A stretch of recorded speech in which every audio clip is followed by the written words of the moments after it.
Hello, today is Earth Day, so I want to share the Lorax with you. The Lorax is by Dr. Seuss. At the far end of town where the grickle grass grows and the wind smells slow and sour when it blows, and no birds ever sing excepting old crows, is the street of the lifted Lorax. And deep in the grickle grass, some people say, if you look deep enough, you can still see today where the Lorax once stood, just as long as it could, before somebody lifted the Lorax away. What was the Lorax? And why was it there? And why was it lifted and taken somewhere? From the far end of town where the grickle grass grows? The old Onceler still lives here. Ask him. He knows. You won't see the Onceler, don't knock at his door. He stays in his lurkin on top of his store. He lurks in his lurkin, cold under the roof, where he makes his own clothes out of muffered moof. And on special dank midnights in August he peeks out of the shutters, and sometimes he speaks, and tells how the Lorax was lifted away. He'll tell you, perhaps, if you're willing to pay.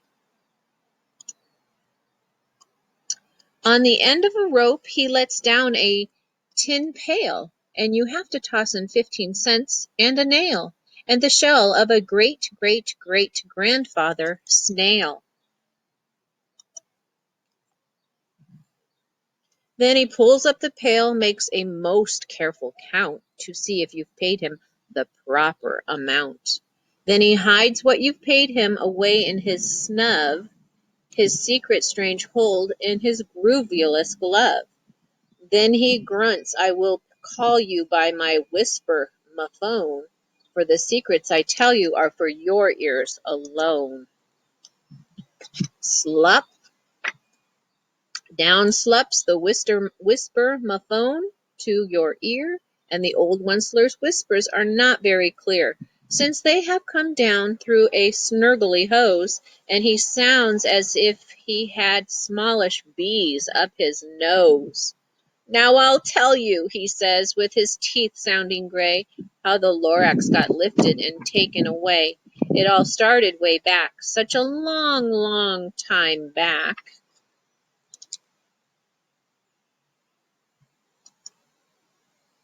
Way back in the days when the grass was still green, and the pond was still wet, and the clouds were still clean, and the song of the swami swans rang out in space. One morning I came to this glorious place, and I first saw the trees, the truffula trees, the bright-colored tufts of the truffula trees, mile after mile in the fresh morning breeze.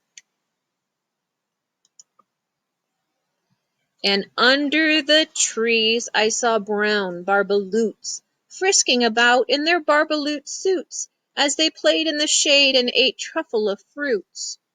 From the ripulous pond came the comfortable sound of the humming fish humming while splashing around.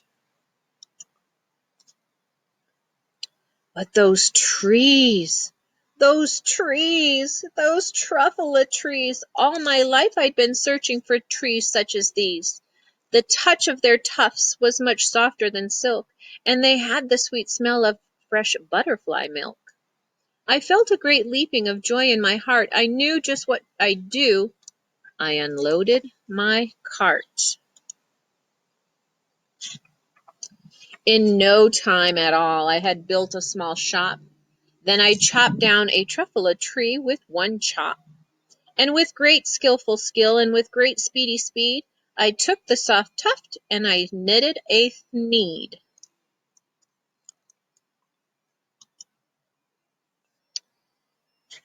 The instant I'd finished, I'd heard a gazump. I looked. I saw something pop out of a stump of a tree I'd chopped down. It was sort of a man. Describe him? That's hard. I don't know if I can. He was shortish and oldish and brownish and mossy and he spoke with a voice that was sharpish and bossy.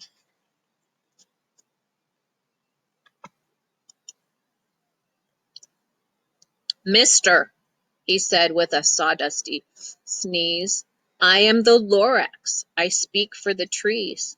I speak for the trees have no tongues. And I'm asking you, sir, at the top of my lungs."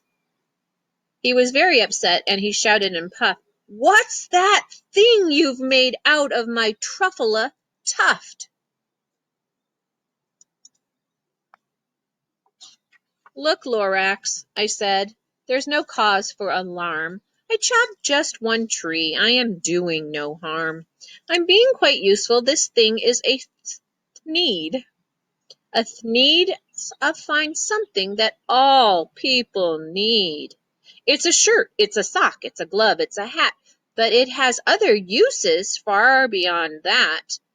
You can use it for carpets, for pillows, for sheets, or curtains, or covers for bicycle seats." The Lorax said, "Sir, you are crazy with greed. There is no one on earth who wouldn't buy that fool need."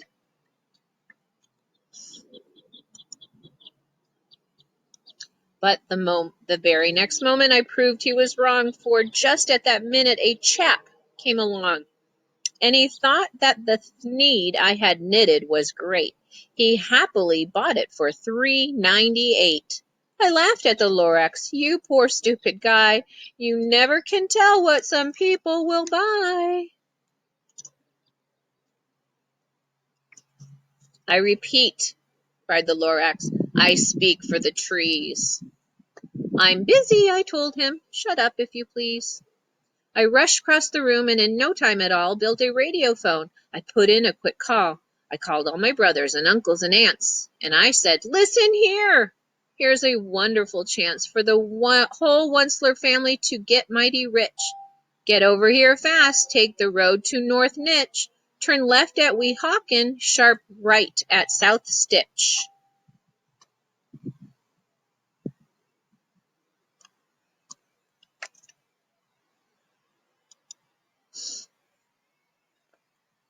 And in no time at all, in the factory I built, the whole Onceler family was working full tilt. We were all knitting needs, just as busy as bees, to the sound of the chopping of truffula trees. Then, oh baby, oh, how my business did grow. Now chopping one tree at a time was too slow. So I quickly invented my super axe hacker, which whacked off 4 truffula trees at one smacker. We were making needs 4 times as fast as before, and the Lorax, he didn't show up anymore.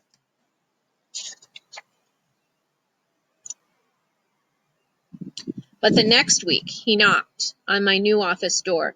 He snapped, "I'm the Lorax who speaks for the trees, which you seem to be chopping as fast as you please. But I'm also in charge of the brown barbaloots, who played in the shade in their barbaloot suits, and happily lived eating truffula fruits. Now, thanks to your hacking my trees to the ground, there's not enough truffula fruit to go round, and my poor barbaloots are all getting the crummies because they have gas and no food in their tummies. They loved living here, but I can't let them stay. They'll have to find food, and I hope that they may. Good luck, boys," he cried, and he sent them away. I, the Onceler, felt sad as I watched them all go. But business is business, and business must grow, regardless of crummies and tummies, you know.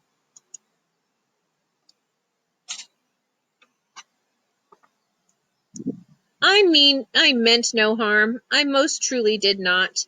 But I had to grow bigger, so bigger I got.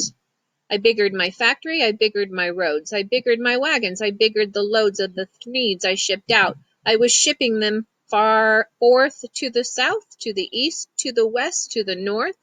I went right on biggering, selling more needs, and I biggered my money, which everyone needs.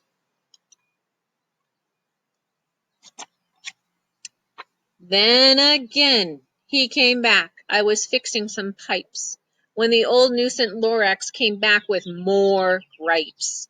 I am the Lorax, he coughed and he whiffed. He sneezed and he snuffled, he snargled and sniffed. Onceler, he cried with a crofulous croak. Onceler, you're making such schmogulous smoke. My poor swoomy swans, why they can't sing a note. No one can sing who has smog in their throat. And so, said the Lorax, please pardon my cough. They cannot live here, so I'm sending them off. Where will they go? I don't hopefully know. They may have to fly for a month or a year to escape from the smog you've smogged up around here. What's more, snapped the Lorax. His dander was up. Let me say a few words about gluppity-glup. Your machinery chugs on, day and night without stop, making gluppity-glup, also sloppity-slop. And what do you do with this leftover goo? I'll show you. You dirty old Onceler man, you.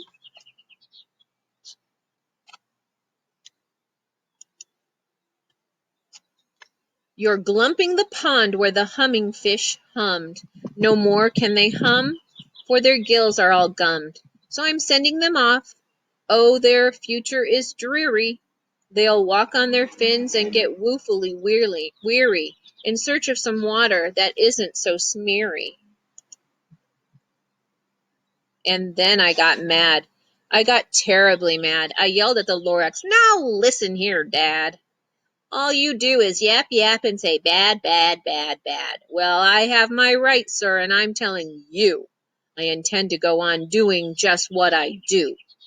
And for your information, you Lorax, I'm figuring and on biggering and biggering and biggering and biggering, turning more truffula trees into thneeds, which everyone, everyone needs.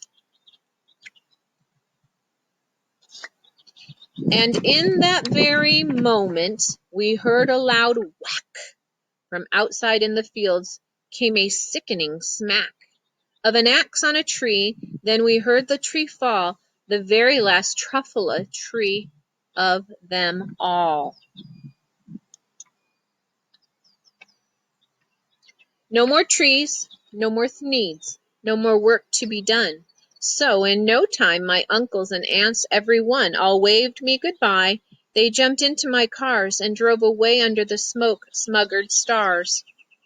Now all that was left 'neath the bad-smelling sky was my big empty factory, the Lorax, and I.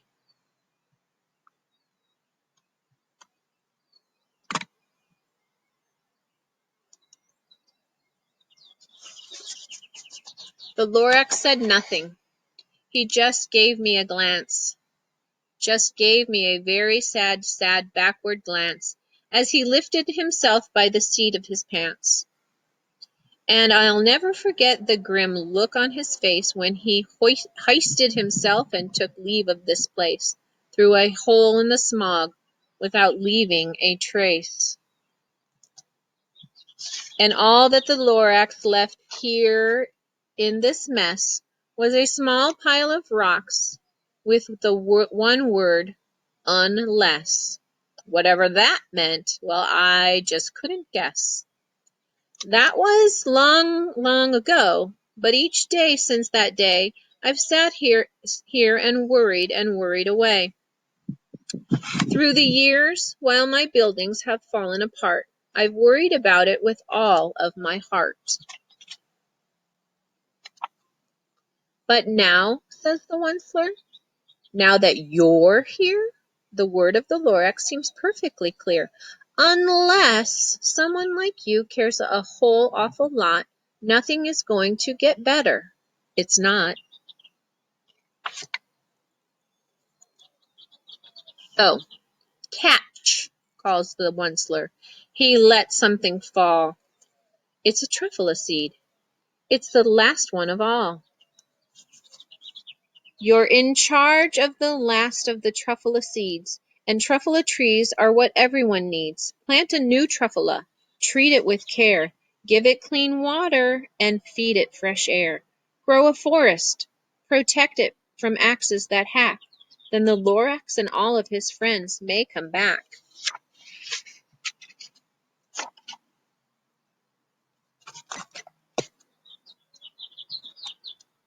Thank you for listening to the Lorax. I'll see you soon.